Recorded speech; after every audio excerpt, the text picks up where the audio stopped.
Hi there. Welcome to my first flip through for my 'Tis the Season series for 2023. And we're starting it off this year with my first Cratchit journal of the season. Usually I end my Christmas journal season by doing my Cratchit journal, but I have a few in my brain this year. So we're going to start with this one this year, and hopefully I'll be able to get a couple more done, or at least one more done. I always have bigger dreams than what I'm able to accomplish. Thank you for joining me today. I'll try not to talk too much. This is a big journal. She's got a lot in it, and I've been calling her Mrs. Cratchit's prayer journal. Because, as you know, as is typical with my journals, I imagine a story behind how this journal maybe came to be. And it is a book of common prayer. If you can see with the light there, you can see it's common prayer for the Anglican Church, the Church of England. And it's the last owner that we know of was a Mrs. William Carr, who lived in Cookstown, Ontario. So part of me imagines that perhaps Mrs. Carr was either a daughter or a granddaughter of Mrs. Cratchit from A Christmas Carol. We never know what her name is in A Christmas Carol. Dickens actually never tells us Mrs. Cratchit's first name. So she's often referred to as Emily in movies and such. I think they just chose that. Of course, it's a beautiful name. I have an Emily. But part of me feels usually tradition has it that your firstborn daughter is named after the mother or one of the grandparents. So I lean towards more likely Mrs. Cratchit's name was Martha because her oldest daughter's name is Martha. But in this case, it doesn't matter. It's Mrs. Cratchit's prayer journal. And I imagine that she couldn't afford to buy her own. And this was probably discarded. It had been used up because these kind of books were used for many years over for parishioners to be able to keep up with what was going to be the sermon for that Sunday or what prayers should be said during the week. Morning and evening and such, and for the feasts of holy days, that sort of thing. And I just imagine that maybe a wealthier parishioner put it into the poor giveaway box at the church, and that Mrs. Cratchit picked it out and used it for a while as it was. It was already worn out, and she decided to fix it herself as best she could with leftover things, and then passed it on to a daughter, perhaps Martha, perhaps Belinda. Perhaps she went on to have more children because she and Bob, in the end, had more money. So we don't know. We don't know where it goes from there. Dickens never did part 2. So we can only imagine what part 2 is. And then I just imagine that somehow or other, one of those daughters found her way over to Canada, as many of our ancestors did, such as my own, who came from the same neighborhood that the Cratchits lived in, Camden Town, which was a very poor section of London. And I like to imagine that my ancestors perhaps were neighbors of the Cratchits, and they certainly, in reality, were neighbors of the Dickens. I have found them in the censuses before the Dickens, Charles Dickens' father went into the workhouse and took most of his family with him. Had to. That was the way it was done back then. But Charles had a job at the time, so he was allowed to stay working at his job, and he had a room, and he did not have to go into the workhouse with his parents and his siblings. Anyhow, let's get back to the book. I'm already wandering off topic. This was the best way that I knew because this book definitely already has a bit of an alligator mouth. So this can be adjustable. I've just tied it in a knot.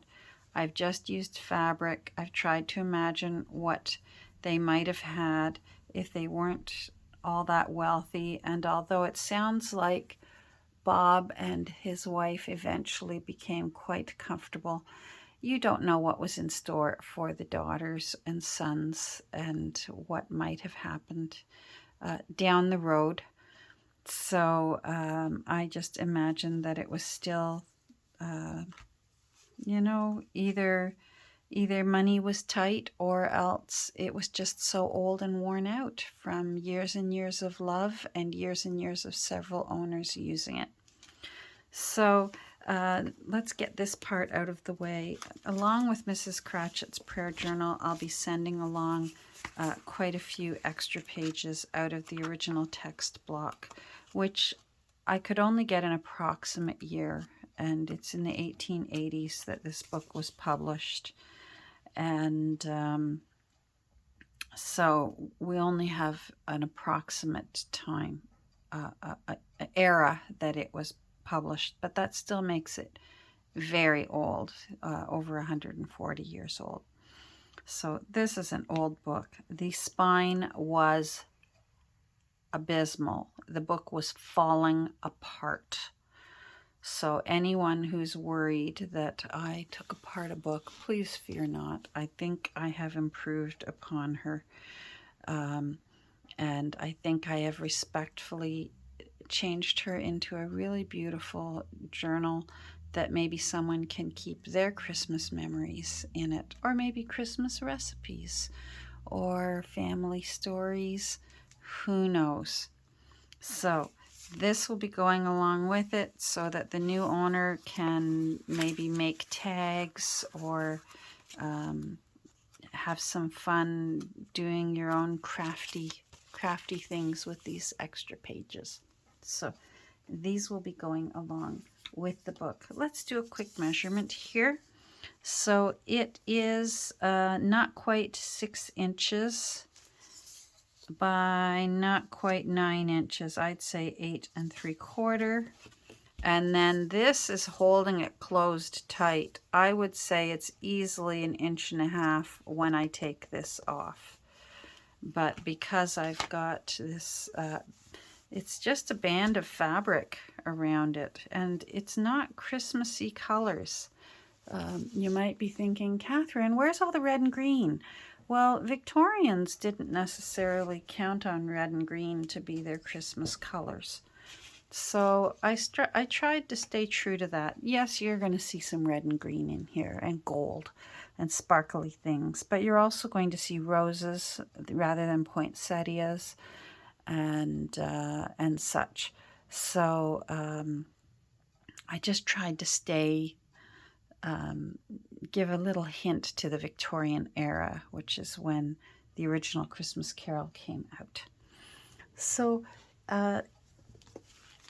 it's got a soft spine, which was the first I've ever done, and I had so much fun, it will not be my last. And I patchworked a whole bunch of old laces together. And at first I glued them, and then I hand stitched over it to make sure that they're as sturdy as I could make them. And I think that they really turned out pretty. You can see here there's bridal lace on it, and there's old laces and vintage laces. I don't believe there's any new laces in here. If you can see through it in any of the places, what you're seeing is a black and white toile fabric that I've used in behind. And I think that made it, that turned out really nice. And this gives a little nod to the black and white of the toile. Is the little band that I've used to hold the prayer book together. And to make sure that this lace stays on nice and sturdy, I didn't want to just trust the glue. I have used real vintage brass brads here on the front of the cover, and I really think that adds to it. I wanted to add this brooch. I think it goes beautifully, and we don't know who it may have, perhaps Mrs. Cratchit owned it. It actually has a petty point in it that has been made by somebody, and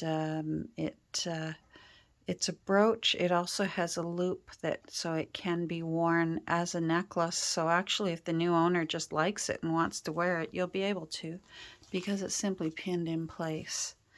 And this, you can untie the knot. So if you fill it up and it gets bigger, you can loosen that knot. But we're just going to slide it off for now. And it just comes off that easily. And I've only ironed it into this size. If you want to do something else with this fabric, you can do it. It has only been ironed into this position and folded. So I'm going to leave that up there, and let's take a look inside Mrs. Cratchit's prayer journal. So inside, you'll see the end papers. Again, it's not Christmas paper. This actually I made from a paper bag that I got in Happy Mail full of goodies. And I saved the bag because I thought it was beautiful, and it's perfect for this journal. It was meant for it. And again, red roses for Christmas time is what Victorians would have used. And then I put in an old card. Well, I aged it. Faux ephemera, I call it. And it says, Mrs. R. Cratchit, Carroll Street. There is a Carroll Street in Camden Town. So since Dickens didn't give us the Cratchit's address, we only know that they lived in Camden Town. So I chose that they lived on Carroll Street. And since all the neighbors knew each other, I didn't put the number of their house. Anyone who knew Mrs. Cratchit would know that she just lives over on Carroll Street. And the book would get returned to her. So it says Carroll Street, Camden Town. And that's just my handwriting, doing my best to try and make it look old. And this is actually the last owner that was here in Canada, Mrs. William Carr, Cookstown, Ontario. And I actually had ancestors that are from Cookstown, so that was kind of cool. I was a little excited that maybe we were related, but we're not. And I just wanted it to look old and pretty, and there's more religious in here than there is of Santa type things. I did hand stitching wherever I could to make it really look authentic. So that's all hand stitched, and it's also in the back hand stitched, so that it looks like whether Mrs. Cratchit did it or whether one of the daughters took it over, or maybe a daughter-in-law, that they had to do some mending on it, and they just got out a needle and thread and did the best they could. This is the actual page out of the book. I've used some faux cellophane tape to hold that together. And here's the actual first page of the book. Sadly, there is no date of publication. So you only have my word for it, but of the research I did, and I have Mrs. Carr's Bible that goes with this, and it was from the 1880s. So that's all we have to go on it. I have a little page of vellum here, old vellum from out of a carte de visite photo book. And I've just laced it up and added it over the top. I imagined what would Mrs. Cratchit have used to fortify the folds in her for the folios when she re-sewed some signatures back together. And I don't think she would have had cellophane tape. She would have used paper and paste. So that's what I've used here. You'll see it quite a lot throughout the book. That's actually Amazon stuffing paper. It got reused with glue. And you're going to see some papers that I've received in either Happy Mail or else I have treated myself to it, that are either from Kathy Holden or Tim Holtz or other various Christmas makers. So not sure where they came from. I've aged them with ink because I didn't want them to become too wrinkled from tea-dyed, but there are tea-dyed pages in here. And I sewed on with my machine some lace. This lace was slightly newer. I do think it was still old, maybe not vintage, but definitely old. But if you see holes and tears in it, I did it on purpose because I wanted it to look older than it is. So again, what I was looking for was to create faux ephemera. I have left the threads long, but they're tied off. So if you don't like threads, you're not a thread person, snip them and they'll be gone. Just cut them as close to the base as you can without cutting into them. On this page here, this is an actual genuine postcard from, I believe, 1908. So, and it was mailed to Ontario, which would make sense how Mrs. Carr got it. This wasn't to Mrs. Carr, but we use our imagination, right? And I just think that's really, really pretty. And it just gets tucked in there. You can tuck whatever you want in there. I've made a tab out of the pull for the paper piano roll for a player piano. And then I've put a little bulb pin with just a little dangle off of a necklace that I've cut apart. And there's quite a few of those in this book when you get to it. You're going to see lots of blank pages. I still managed to leave a lot of room for journaling. And there's a little Victorian piece of scrap with a little bird on it, which they loved birds in their Christmas cards and sentiments that they would send. And you're going to see a lot of ledger paper because I imagined that she used whatever Bob could bring home from the office, and that she would, squirrel it away and use it and put it into her book. So I have tea-dyed these myself and put them in. And this is actually old vintage children's scrap drawing paper. And again, little pieces that I cut out of books that I find at thrift stores. So that's what this is, with a little bit of gold lace in behind it to add something pretty. Again, fussy cut from out of a book, but it's also a tuck spot. So if you wanted to leave it blank, it still looks pretty and it folds out. Tons of room for journaling on. And then I've just put some tea-dyed paper there so that you know it's a tuck spot. On this side, this is a little Tim Holtz with some actual really old lace. It's definitely vintage. Whether it's antique or not, I'm not sure. But that's really old. And this is a scan from out of my grandmother's Bible. So I've aged the inside of it so that it's blank. But the outside, some of these stains actually were on it. And scanners are so good these days, they can even scan antique stains. Isn't that great?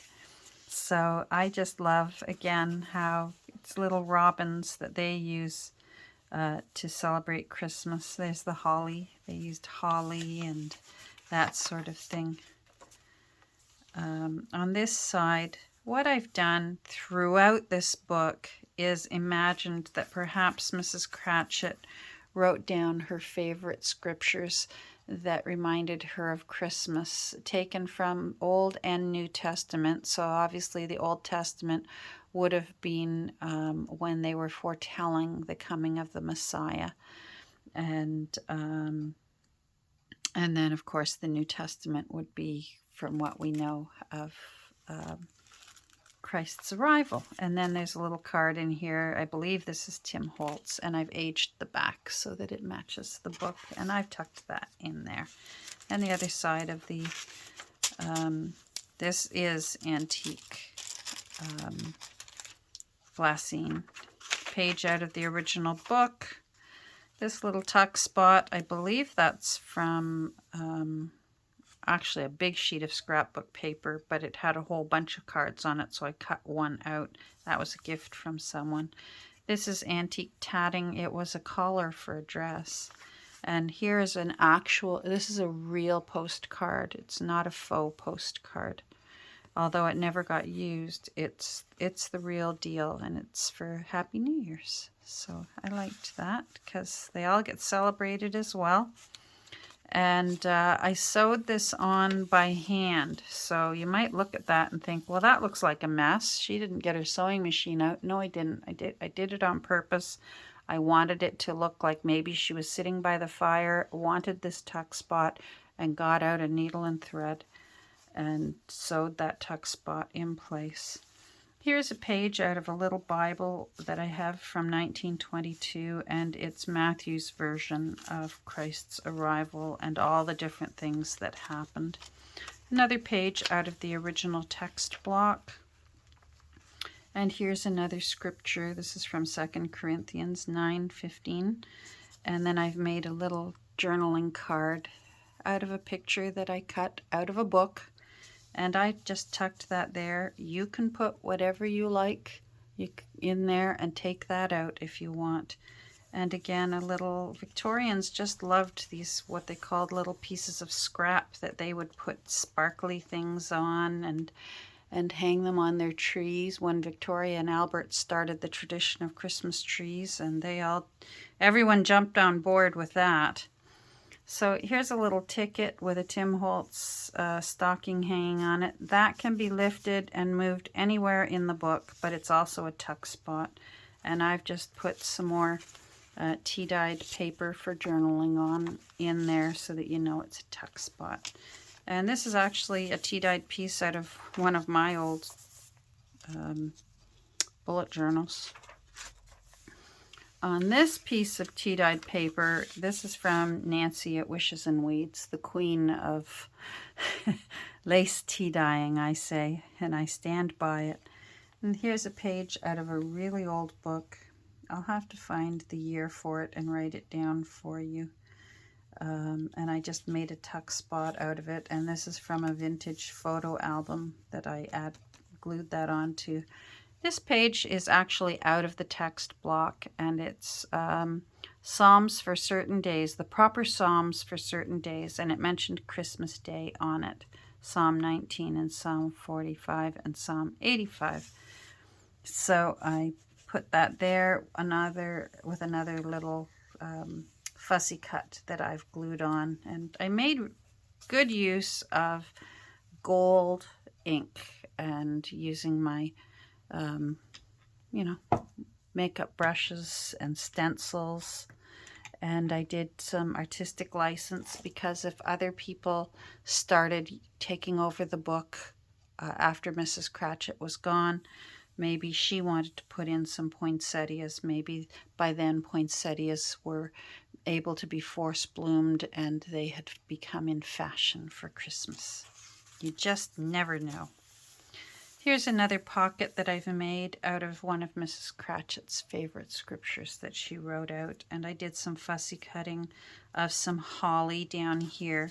Now this is, it's early in the book, but it's one of my two Nana's bookmarks, and then this is a scan of an actual bookmark that's out of my Nana's Bible. So the real one is very old. But it scanned beautifully, so I still signed it anyways, because usually I'll sign the back, but in this case the back is the two Nanas, so I just snuck my little signature and the date in on there, and I just thought that looked perfect there. So again, more journaling space, more pages out of the original book. Lots of journaling space, a little tuck spot, again with a religious card there put in as a tuck spot, and again tea-dyed paper for journaling on, but you could put whatever you like there. I made a little frilly tab up here with some lace and sewed it on, and then I just put a little loop of thread and a snowflake on there. Again, maybe a later maybe a granddaughter in the 1920s put that one on, or the 30s. You just don't know. And then here, little Merry Christmas stamping, and it turned out not bad. I'm not usually a very good stamper, so I'm happy with that. And it tips out, so there's lots of room. This is a bookmark I've created. This was the original spine for the book, and leftover end papers. So I've used it to create a bookmark, and I used one of the original pages out of the text block for evening prayer, and the Apostles' Creed is down there. And then this tassel, if you close the book, can hang at the bottom like this, which I think that's my favorite way. But if you prefer, you can turn it upside down and put your bookmark that way and have the tassel coming out the top like that. So that's obviously up to the new owner to decide. We're halfway through. This is going to be a long flip through, and I'm already apologizing. So stay tuned. We're going to keep going here. This is a road book that I've used here, and I wrote on it. It's from 1905, and it tells you the different roads in London. So I just thought that was appropriate since the story of A Christmas Carol takes place in London. Another scripture from Mrs. Cratchit with Mary and the Christ child. And then there's just a little, I believe it might be from Tim Holt's scrapbook paper, somebody's scrapbook paper. And I just cut it out and made it into a calendar. It's from 1917. Not really, it's a reprint. Again, more of my own tea-dyed paper that is ledger paper, but it's green, so I thought, green, Christmas. Fussy cut from out of a book that I had on Christmas toys. This is from a vintage bingo game, this little G53. And the leaf is actually, it didn't fit it's from the front cover. These roses had more leaves, and some of them didn't fit, and I had to trim them off, so that's one of the leaves. And then inside I have some faux carte de visite that I made from scanned pictures, and then I imagined that maybe they were from when the Cratchits could finally afford to get photos taken. And so that says Martha on it, and maybe that's what Martha looked like. And then there's a boy and a girl in this picture. So I wrote on the back, Peter and Belinda. And I imagined that maybe that's them. And I tucked them into that tea-dyed envelope that's sewn right into the text block. This sad picture, and it's actually from an illustration that came from 1860, the illustration, but it's out of a book that I have that was published in 1933. And it's called The Little Mourner, and she's just uncovering, obviously, a loved one's grave in the middle of winter.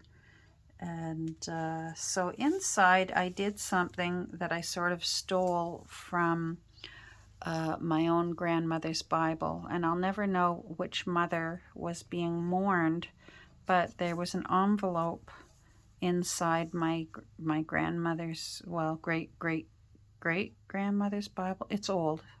It's from 1826. So I put a book, a little tab on it so that you can pull this out. But on this side it says weeping, and then on this side it says broken heart. And inside my grandmother's Bible was a little mourning card. So I did a little bit of artwork myself and put a black banner around the edge, which is what they did for if you went to the funeral. Usually they would hand them out, or you could collect them at church. But they were usually pure white, but I used a little artistic license and used one that had little flowers on it.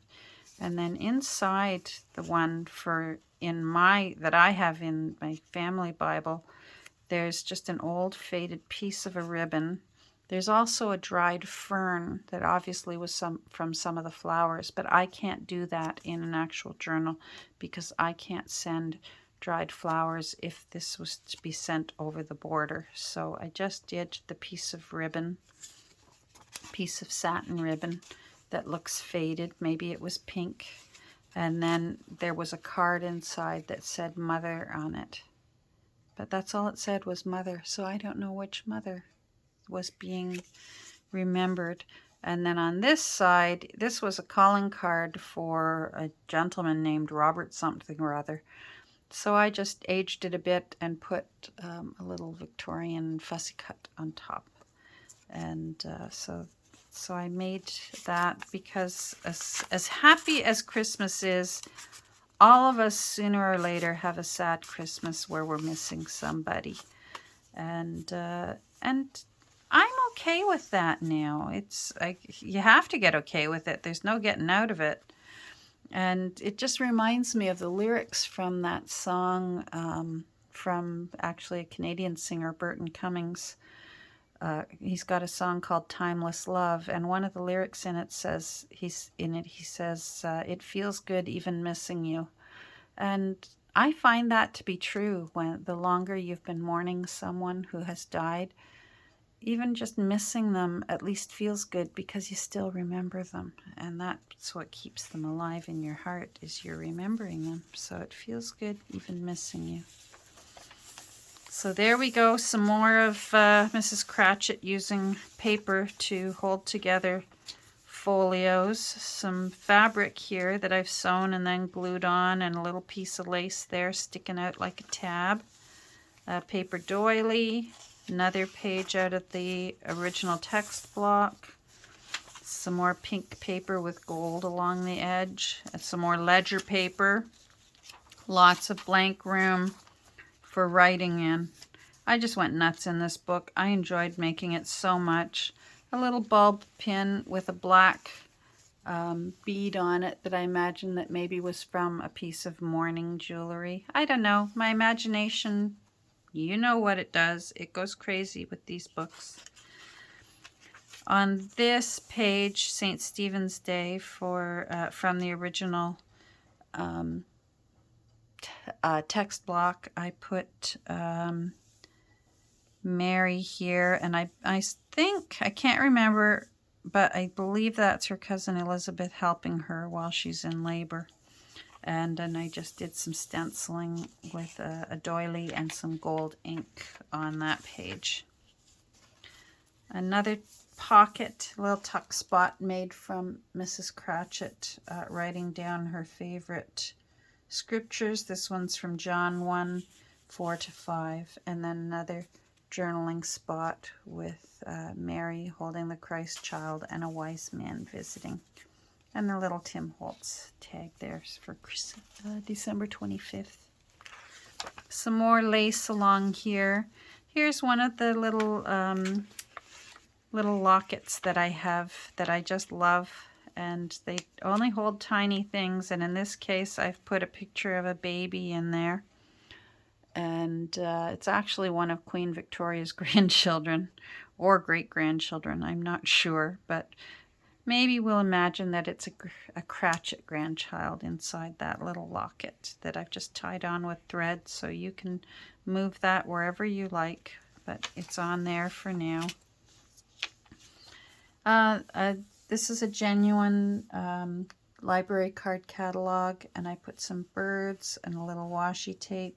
And then inside here, this is genuine as well. I just thought, who knows, it represented some Cratchits at some point. Maybe that's Mrs. Cratchit once she became a grandmother, enjoying her grandchildren.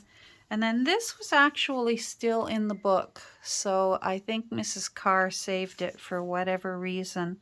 And the date on it says November 3rd, 1888, so even this is old. So I thought it came in the book, it belongs in the book, let's leave it there. And that folds out, again, lots of journaling space. Another page from the original text block. This is from a book I have that has all the streets of London in it. So, and I'm not sure what page it is.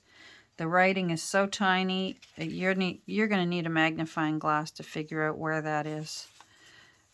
More writing paper. I do them cockeyed on purpose just to give a little variety. Which reminds me, this book has, let me see, 212 pages of varying sizes, last count. It actually could have more. By the time I'm done, sometimes I'm adding a few extra pages in. So I'm 212 for sure, maybe more. Another page of part of London. This I doubled up, so there's a picture of traveling through the night with Joseph leading the way and Mary and Jesus on the donkey. And then there's a scripture from Isaiah. And this is a little postcard, and it's got St. Paul's Cathedral on it. So, and that's genuine. Nobody ever used it, but it's the real deal. And that was on there. Okay. I lose track. I've been working on this for so long. Just a little collage and stenciling that I did on the side of that little winter scene.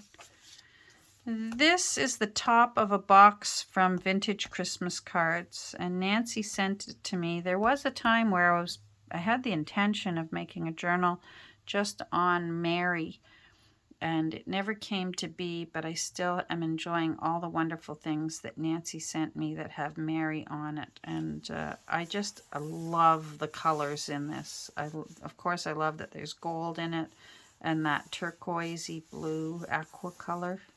And there's journaling space on it. So I made a flip by using sari silk and sewing it together, and that flips really nice and easy. And then just some more stitching down here of some old lace. And this is just a tag from Tim Holtz, but I've aged the back so it looks old. And you can put that wherever you like. A rusty paper clip that I've sealed with clear nail polish. This is the top of one of the original pages. This page is from Christmas Day from the original text block, so I knew it had to go in. And then another of Mrs. Cratchit's handwritten favorite scriptures, and then you can write on the back. So I tucked that in there, but you can put it wherever you like. And here's tiny little calendar from 1904, but it's obviously a replica that I've cut from out of a Christmas book that I find at thrift stores. Some more tea-dyed paper, some more paper from Amazon, and I've just put this little, that can be journaled on the back, cut out from a book. And this is a rusty paper clip that I've just tied some old lace onto it and added some silk embroidery ribbon onto there.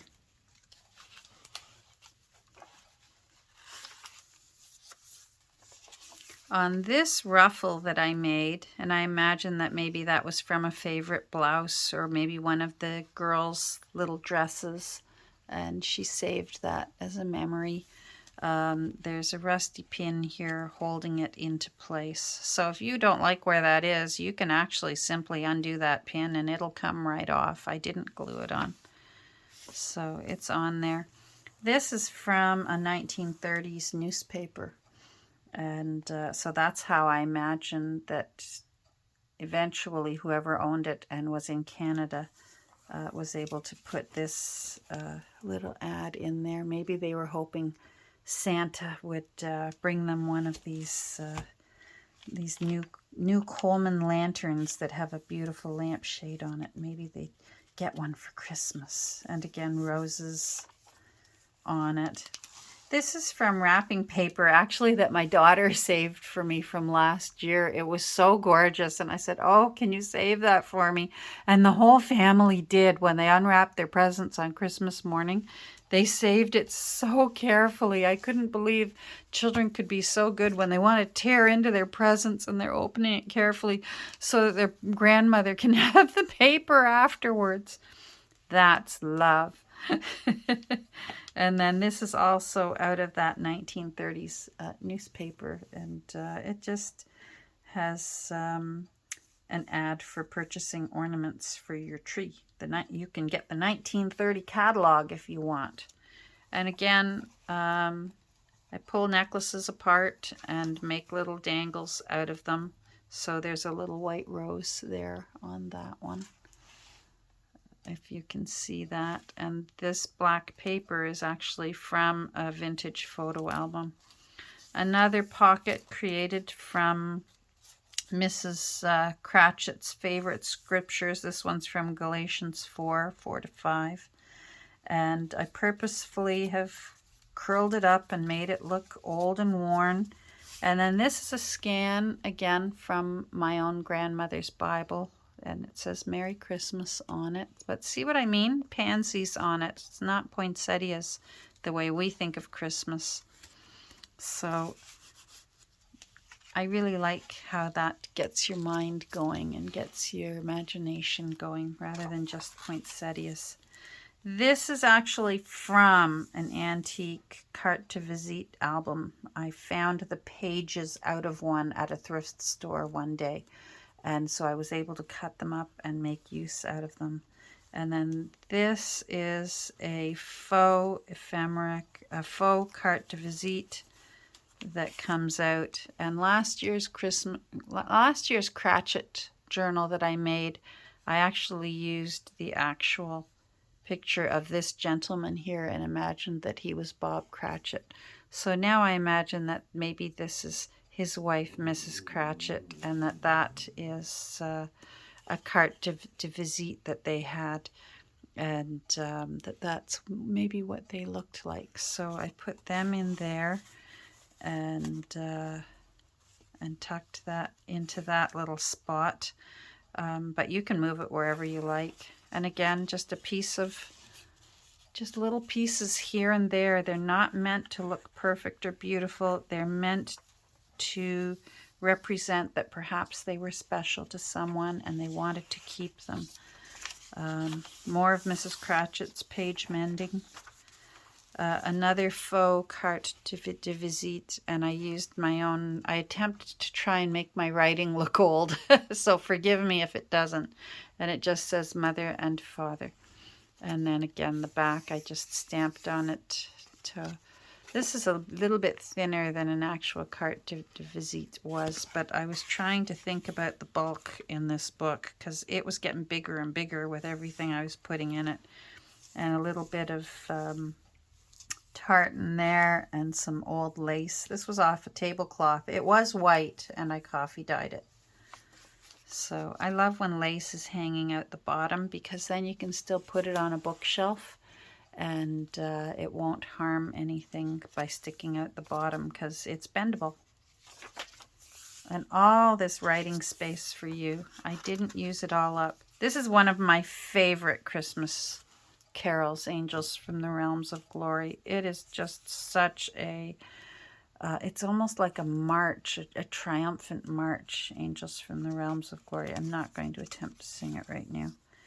A little bit of lace with some really old ribbon that luckily Nancy threw at me one day. And yes, I hand sewed it again. I wanted it to look like someone just put it in here when they thought, oh, this lace was from so-and-so's dress. I want to keep that and remember her.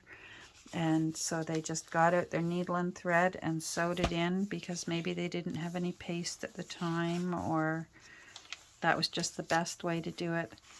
Then I added this in. It's actually a picture of Bob Cratchit and little Tiny Tim when they got in the door that night on that Christmas Eve. And they were so happy in spite of how poor their meal was going to be. And I just imagine that maybe later on, someone who knew that this story was about their family had found a book and thought, oh, look, that's what they thought grandfather looked like, and he didn't look like that at all. Maybe that's what they, got a little giggle out of and saved it and put it in their book. See where my imagination goes. I live in these books and have my own little world going. I loved this, The Churching of Women. And I thought, well, I bet Mrs. Cratchit would take that very seriously. So I included that. Another little tuck spot or flip out here of ledger paper that was gifted. This is some more of that. It was newer paper, but it was meant to look vintage, that my beloved grandchildren saved so carefully last year on Christmas morning. And then some more sewing and some more lace that is newer, so I've made it look old. So if you're the one who decides, I want that book for me, and you think, hey, there's holes in this. Yeah, I put the holes in there. I really did it. On this side, again, was a donation from Nancy when I was going to make my Mary book, and I think that it's very happy to be here in Mrs. Cratchit's prayer journal. And I put a little bulb pin on here too, and again, more beads from broken up necklaces, and just added those on there. So it's like a little tab sticking out there, and it can hold paper. It doesn't have to hold this. This is a quote from Isaiah that maybe she, brought her comfort at Christmas time.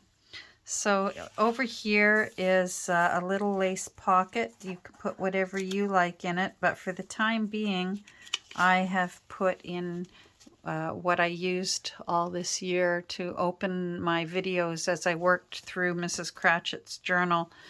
This was what you saw when I'd say, hi there, welcome back. This was it. So I thought, well, let's put it in. And it can go to its new home with Mrs. Cratchit's prayer journal in there. And you can do what you wish with it.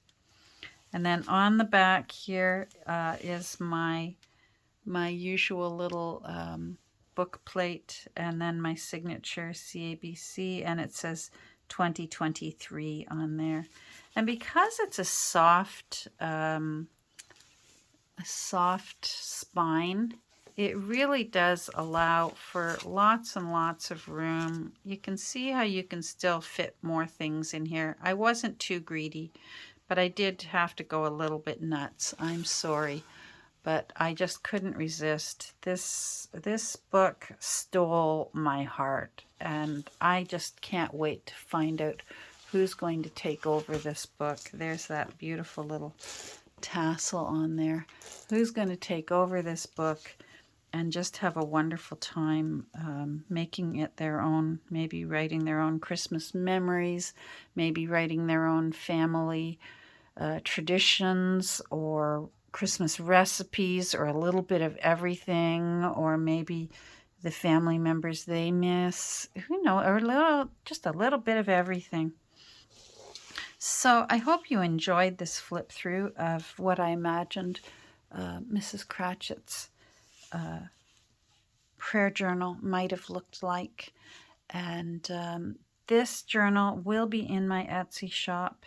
And if you are interested and want to go over and take a look, the link is listed down below. I hope you'll go over and see if maybe this book is for you. If you enjoyed this flip through, and I'm sorry for how long it took, I hope you'll click on like and maybe leave a comment. I'd love to hear what you thought about this book, if you enjoyed it as much as I enjoyed making it. And I hope that maybe this starts off your Christmas season on a happy note, the way it has for me. So thanks for joining me today. Take care. I'll be posting down below in my comments what time later today this book will be available in my Etsy shop. I'm expecting it will most likely be about 5 p.m. New York time. it will be listed. But that can always, life happens, so it could be a little sooner or a little bit later. I'll try and put the exact time down below for you. Thanks for joining me. I hope you have a great rest of your day, and we'll get together soon. Bye.